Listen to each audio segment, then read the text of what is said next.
আসসালামু আলাইকুম everyone, welcome back to my channel. আশা করছি সবাই ভালো আছেন। আজকে তৈরি করে দেখাবো আটার আলু দিয়ে চটপট একটি মজাদার নাস্তা রেসিপি। বিকেলে এত মজার একটা নাস্তা পেলে কিন্তু অন্য কোনো নাস্তার কথা ভুলেই যাবেন। তো এত বেশি মজার হয়েছে আর কতটা ফুলকো ফুলকো হয়েছে সেটা কিন্তু দেখেই বুঝতে পারছেন। এই ফুলকো ফুলকো নাস্তাটি বানানো একদমই সহজ, উপকরণও লাগে একদমই কম। তো নাস্তাটি তৈরি করার জন্য এখানে আমি বড় সাইজের একটা আলু খোসা ছাড়িয়ে পরিষ্কার করে ধুয়ে নিয়েছি। এখন এই আলুটাকে আমি স্লাইস করে কেটে নিব। প্রথমে একটা সাইড থেকে একটা টুকরা কেটে নিয়েছি। আপনারা আমার হাতের দিকে লক্ষ্য করেই বুঝতে পারবেন আলুগুলোকে আমি কিভাবে স্লাইস করে কেটে নিচ্ছি।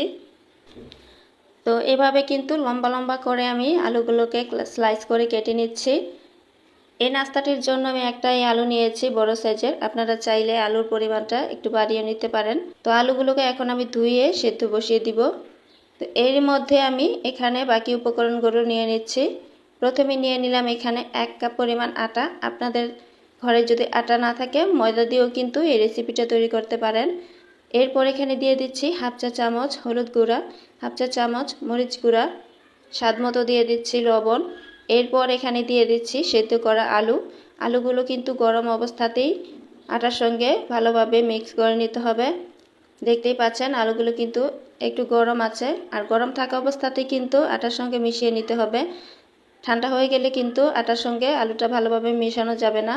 তো এখন এখানে একটা ডোয়ের মতো তৈরি করে নেব। আমার ডোটা কিন্তু একটু শক্ত মনে হচ্ছে। একটু শক্ত মনে হলে এখানে অল্প একটু পানি দিয়ে কিন্তু ডোটাকে তৈরি করে নিতে হবে। একেবারে বেশি পরিমাণে পানি দেওয়া যাবে না। একেবারে বেশি পরিমাণে পানি দিতে গেলে কিন্তু ডোটা একদমই নরম হয়ে যাবে। সেই জন্য এখানে আমি অল্প অল্প করে পানি দিয়ে একটা ডো তৈরি করে নিব।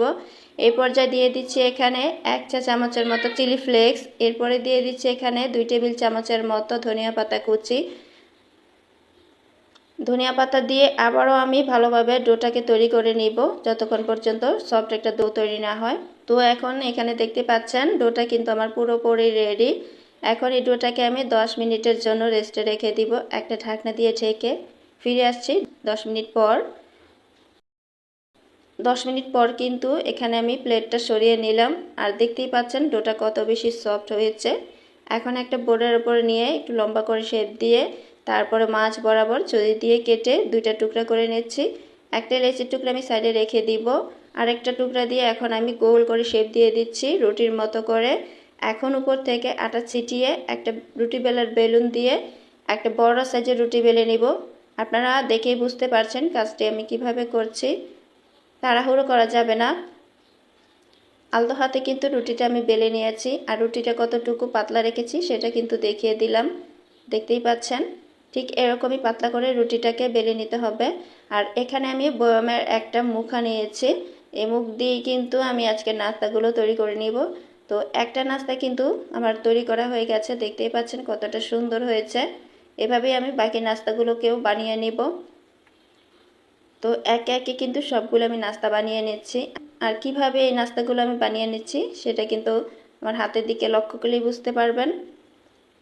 তো 4টা নাস্তা কিন্তু এখানে আমার তৈরি করা হয়ে গেছে। নাস্তাগুলো বানানোর সাথে সাথে কিন্তু আমি নাস্তাগুলো ভেজে নিব, এতে করে নাস্তাগুলো একটার গায়ে একটা লেগে থাকবে না। এখন চলে যাব এই নাস্তাগুলোকে ভাজার জন্য। চুলায় একটা কড়াই বসিয়ে পরিমাণ মতো তেল কিন্তু আমি গরম করে নিয়েছি। তেলটা গরম করে তারপর নাস্তাগুলো ছাড়তে হবে। আর নাস্তাটা ছাড়ার পর দেখতেই পাচ্ছেন উপরে কিন্তু ভেসে উঠেছে। এই পর্যায়ে উপর থেকে আমি একটু তেল ছড়িয়ে দিচ্ছি। আর তেলটা ছড়িয়ে দেওয়ার পর দেখতেই পাচ্ছেন নাস্তাটা কত বেশি ফুলকো হয়েছে। এভাবেই কিন্তু নাস্তাগুলোকে আমি ভেজে নিব একটা একটা করে। একটু ধৈর্য সহকারে নাস্তাগুলোকে ভেজে নিতে হবে। তাড়াহুড়ো করে একসাথে অনেকগুলো নাস্তা দিলে কিন্তু নাস্তাটা ফুলকো হবে না। তো একটা নাস্তা কিন্তু এখানে আমি ভেজে নিয়েছি, আরও একটা নাস্তা আপনাদের ভেজে দেখাচ্ছি। আর এই পর্যায়ে কিন্তু চুলার আঁচটা আমার একদমই মিডিয়াম টু লো হিটে আছে। দেখতেই পাচ্ছেন উপর থেকে তেলটা ছড়িয়ে দেওয়ার কারণে কিন্তু নাস্তাটা অনেক বেশি ফুলকো হয়েছে। একদমই কিন্তু পুরির মতো ফুলকো ফুলকো। সময় কিন্তু একদমই কম লাগে নাস্তাটা ভাজতে। তো এখানে কিন্তু আমার একে একে সবগুলো নাস্তা এভাবে আমি ভেজে নিব। তো এখানে কিন্তু সবগুলো নাস্তা আমি এভাবেই ভেজে নিব আর পরিবেশন করে দেখিয়ে দিচ্ছি।